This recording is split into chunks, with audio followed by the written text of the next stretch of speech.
Bonjour et bienvenue dans cette toute nouvelle vidéo où je vais donc vous parler de la double contrainte, cette technique de manipulation qui est utilisée donc par tous les manipulateurs, manipulatrices, pervers narcissiques, hommes ou femmes. Et je vais donc vous l'expliquer pour que vous puissiez justement la relever, voir quand elle arrive et la contrer et voir à quel point celle-ci peut être aussi destructrice, cette fameuse double contrainte. Et peut-être faire attention aussi, si de temps en temps vous l'utilisez, de faire attention parce que c'est très très déstabilisant en fait pour la personne qui subit en fait cette double contrainte, parce que on ne sait pas quoi faire, on ne sait pas quoi dire, et c'est une technique de manipulation qui est très compliquée en fait parce qu'on a envie de se justifier, on ne sait pas quoi faire. Bref, je vais vous expliquer au détail ce que c'est avec des exemples. Vous allez avoir des exemples, ce qui va vous permettre de comprendre beaucoup mieux ce qu'est la double contrainte et peut-être de vous rendre compte que vous avez donc déjà été dedans et qu'est-ce que je fais avec cette fameuse double contrainte. Avant ça, n'oubliez pas que si vous voulez donc un rendez-vous en privé avec moi, que ce soit par Zoom ou WhatsApp ou encore en présentiel, vous avez les infos pour vous inscrire directement dans la description. Donc ne mettez pas en commentaire comment te joindre, etc. Vous avez tout dans la description, donc n'hésitez vraiment pas. Venez également me rejoindre sur les réseaux sociaux, donc Nathalie Cravatte Coaching pour Instagram et Nathalie Cravatte tout seul, qui est ma page à plus de 8700 personnes, où il y a d'autres vidéos, d'autres contenus pour vous aider justement à échapper à ces manipulateurs, manipulatrices et pervers narcissiques en tout genre, bien évidemment. N'oubliez pas aussi de vous procurer mon livre que vous allez retrouver sur mon site internet, sur Fnac ou Amazon. Il apparaît souvent dans les autres vidéos. Je referai une petite vidéo par rapport à ce livre, bien évidemment. Alors, on va parler donc de la double contrainte. La double contrainte, c'est vraiment une situation où une personne reçoit donc des messages contradictoires, ce qui met cette personne dans une situation où elle ne peut jamais faire le bon choix. En fait, peu importe ce qu'elle va choisir, il n'y a pas de bonne solution, il n'y a pas de bon choix. C'est une situation donc qui peut donc causer beaucoup de confusion, d'anxiété et de détresse émotionnelle. Si c'est votre cas, n'hésitez pas, prenez rendez-vous, ça fait du bien, même une séance, ça vous remet d'équerre, entre guillemets, et ça vous permet vraiment d'y voir beaucoup plus clair. Donc prenons un exemple concret pour illustrer cette double contrainte. Donc supposons que vous soyez dans une relation où votre partenaire, homme ou femme, vous demande d'être plus spontané et plus aventureux. Ok, oui, tu pourrais être un peu plus spontané, mais en même temps, il ou elle vous reproche chaque fois que vous sortez avec vos amis et que vous faites quelque chose sans lui ou sans elle. Dans ce cas-là, en fait, vous êtes coincé dans cette double contrainte. Si vous sortez et êtes plus spontané, vous risquez de recevoir des critiques. Si vous ne le faites pas, vous ne répondez pas aux attentes du partenaire et vous serez donc critiqué. Ça veut dire que peu importe ce que vous faites, la personne, elle n'est jamais contente, entre guillemets.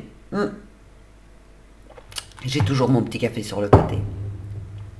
Donc, autre exemple, lorsque l'un des partenaires demande de la proximité et de l'intimité émotionnelle, mais en même temps, il ou elle se montre distante et peu communicative lorsqu'il ou elle est avec l'autre. Ça veut dire c'est, moi je veux que tu me donnes plus d'émotion, plus d'attention, plus de câlins, peut-être plus de sexe, mais dès que vous vous rendez compte qu'en fait l'autre, il donne pas, et dès que vous vous en approchez, la personne s'éloigne. Et à un moment donné, il faudrait savoir ce que tu veux. Eh bien, c'est ça, en fait, la double contrainte. Donc, je vais vous donner encore 4 autres exemples pour que vous compreniez bien. Puis ensuite, je vais vous expliquer quelles vont être les conséquences de cette double contrainte sur le long terme. Donc, autre exemple, lorsque l'un des partenaires exige que l'autre soit honnête et ouvert à propos de ses sentiments. Donc, n'hésite pas, dis-moi quand tu es triste, quand il y a quelque chose. Il faut pouvoir communiquer, être ouvert. Et en même temps, cette personne vous critique ou juge les sentiments, vous juge vos sentiments chaque fois que vous vous ouvrez. Donc, ça veut dire que la personne va dire « ouvre-toi ». Chaque fois que ça ne va pas, dis-moi ce qu'il y a qui ne va pas. Vous dites ce qui ne va pas Et puis à ce moment-là, c'est oui, mais toi de toute façon, tu es beaucoup trop émotif, tu es beaucoup trop dans l'émotionnel, et tu sais, ça ne se fait pas de toujours partager ses émotions, etc. Alors je fais quoi au final? Je fais quoi? Alors, autre exemple, lorsque l'un des partenaires demande à l'autre d'être plus indépendant et autonome. Donc, soit un peu plus indépendant, soit un peu plus autonome, soit un peu adulte. Merde.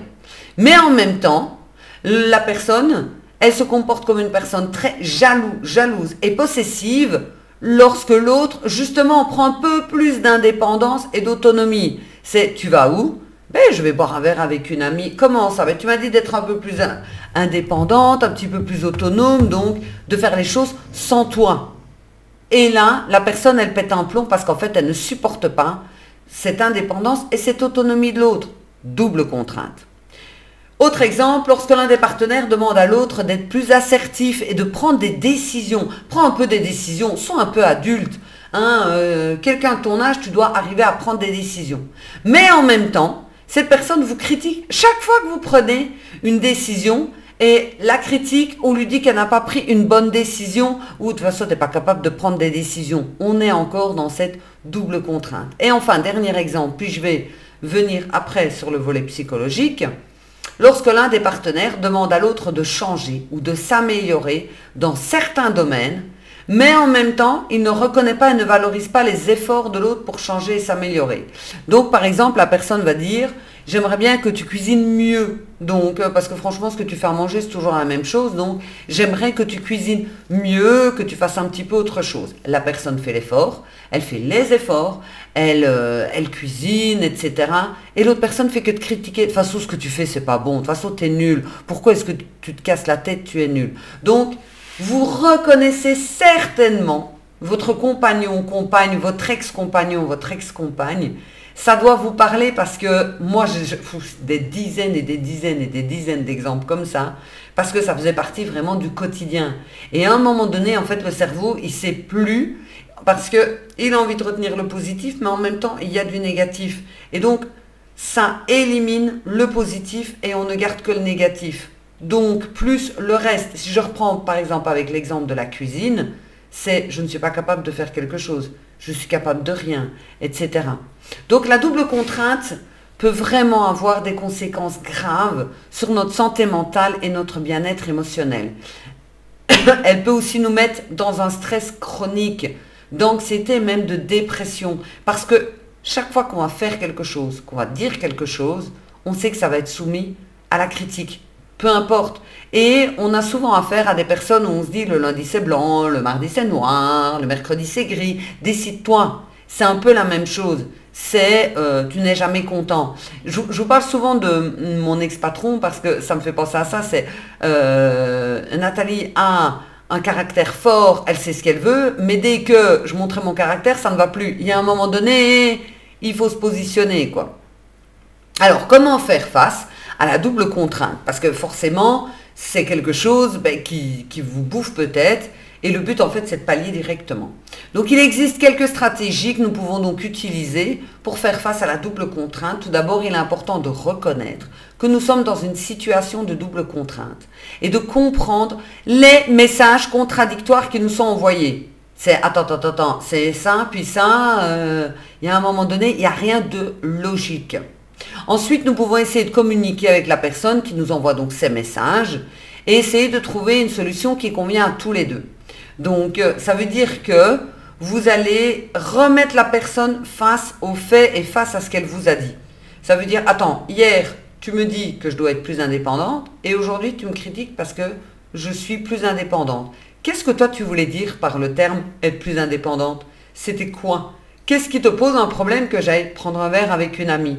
Voyez, donc, posez-lui un maximum de questions pour que la personne toxique, en fait, s'emberlificote les pieds et puis pour finir, perd pied à peu de choses près, quoi. Donc, cette double contrainte est vraiment une situation qui est très, très difficile à vivre, qui peut avoir donc des conséquences négatives sur votre confiance en vous, sur votre estime de vous. Et déjà, pouvoir la reconnaître, c'est déjà se déculpabiliser et dire en fait, C'est vraiment ça. Ce sont des choses qui peuvent arriver. La personne me manipule. Ce n'est pas que je suis une mauvaise personne, c'est que la personne, elle me manipule. Et donc, c'est pour ça que durant les séances en privé, les personnes m'expliquent des choses et moi, je reconnais justement cette double contrainte, tous les signaux de manipulation pour pouvoir dire à la personne, en fait, vous étiez tout simplement manipulé. Donc, de s'en rendre compte. Et puis après, ok, qu'est-ce que je fais avec ça? Je vais vous apprendre à poser vos limites, à communiquer et à arrêter que l'autre vous manipule. Parce que si l'autre ne sait pas vous manipuler, s'il n'y a pas de manipulateur, il n'y a pas de manipulé. Donc, ça ira déjà mieux. Même s'il y a des personnes qui ne pourront pas s'empêcher d'essayer de vous manipuler et de vous détruire.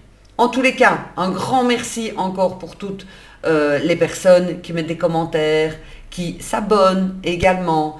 Et donc, n'oubliez pas aussi de mettre un petit commentaire si vous vous sentez concerné par cette vidéo. Et on se retrouve très très bientôt, promis, dans une nouvelle vidéo. Belle journée, ciao!